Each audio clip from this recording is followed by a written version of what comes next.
What is it like working with your husband? I know. I don't. It's funny because a lot of people will say, because obviously sort of Struber's our brand and it's its own brand now. It's beyond us. But and then obviously I have my name Julie Castle, which is my married name, and then Dion Castle. And people are like, are you guys like brother and sister or whatever? I'm like, no, we're husband and wife, because no one can imagine working with your husband. But Yeah.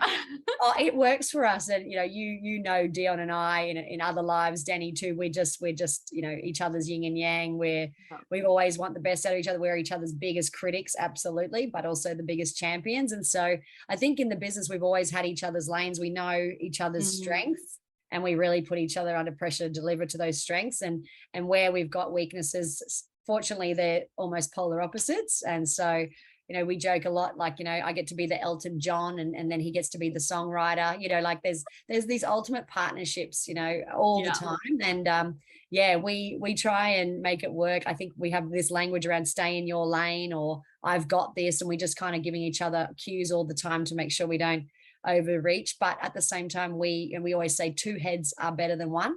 And so if we can come together on something, we're always, able to do something excellent out of it. So we've never had a problem. We met when we were like 18. We were married by the time we were 25. From the moment we met, we knew we were going to be together. So all that kind of other relationship stuff that people have to go through, we just haven't had to do it. So I hope that continues into our old age as we intend.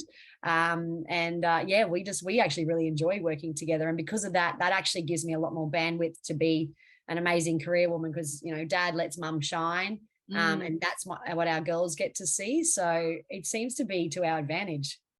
That is so incredible. And it is interesting. I think a lot of people can't imagine working with their partners.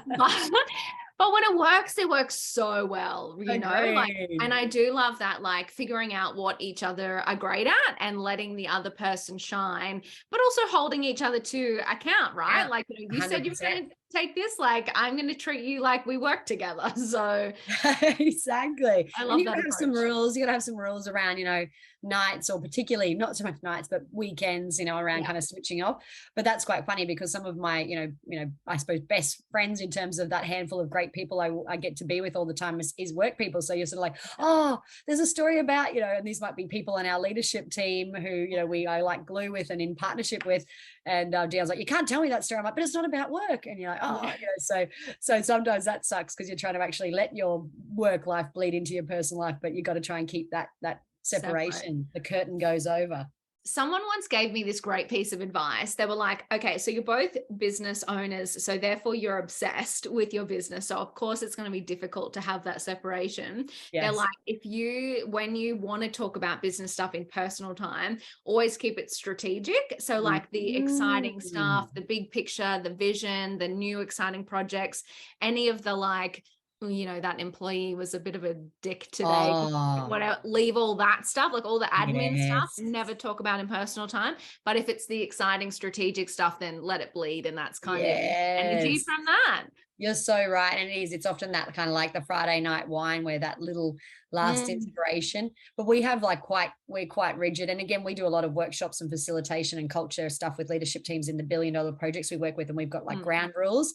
And in our leadership team, and even like, just that talking about people, it's not going to help. You know what I mean? Talk to them. And so I think you're right. Once you kind of de-hassle yourself from the crap that can come into leadership conversations, which shouldn't be there. But I love that. I'm gonna put it into my love notes for female founders. Just going to note that down. Friday night strategy is okay. Absolutely.